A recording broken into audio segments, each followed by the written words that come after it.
વિરામ પછી આપનું સ્વાગત છે। ગુજરાત બીજેપી અધ્યક્ષ જગદીશ વિશ્વકર્માનો હુંકાર સામે આવ્યો છે। આગામી ઇલેક્શનમાં પૂર્ણ પરિણામ લાવવાનો સંકલ્પ લીધો છે। બનાસકાંઠામાં લોકસભાની ખાલી બેઠક જગદીશ વિશ્વકર્માને ખૂંચી। 2027 અને 2029ની ચૂંટણીમાં શ્રેષ્ઠ પરિણામ લાવવાની તેમણે ટકોર કરી હતી।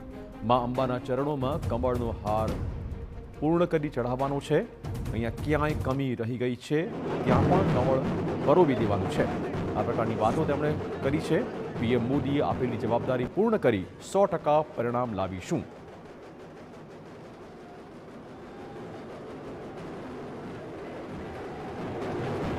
જે જગ્યાએ કમળનું ક્યાંક ત્રુટી રહી ગઈ છે, ક્યાંક કમળ કદાચ ક્યાંક નથી, એ કમળ એ હારની અંદર દોરામાં પરોવાનું કામ એ મિત્રો તમારે બધાએ કરવાનું।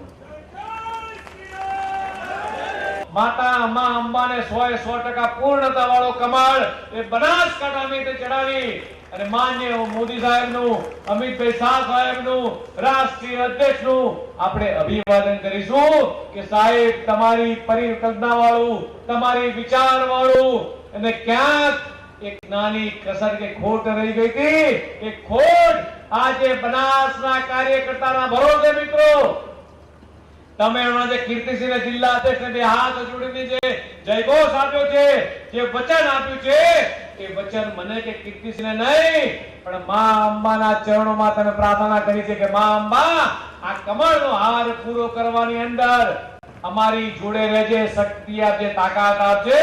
મારા મંત્રી પદનું પદ સંભાળ્યા ત્યારથી જ આ વાતની શરૂઆત કરી હતી અને જેટલા ચોપડા આવ્યા છે, જેટલા પુસ્તકો આવશે, જેટલા પણ બધી જ વસ્તુ આવશે એ અહીંયા ગાડી આ જિલ્લાના ભાજપ કાર્યાલયમાં કીર્તિસિંહ એમની ટીમ વાંચવાની પુસ્તકો હશે તો તમામ ગામડાઓની સ્કૂલોની લાઇબ્રેરીની અંદર આપવામાં આવશે।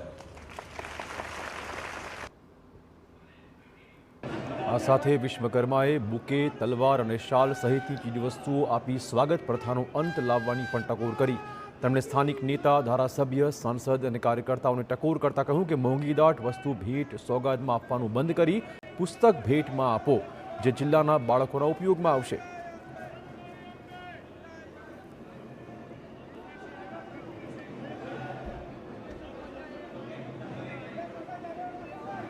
જગદીશ વિશ્વકર્માએ પદ સંભાળતાની સાથે જ હવે જાણે સંકલ્પ લીધો છે પૂર્ણ પરિણામ લાવવાનો।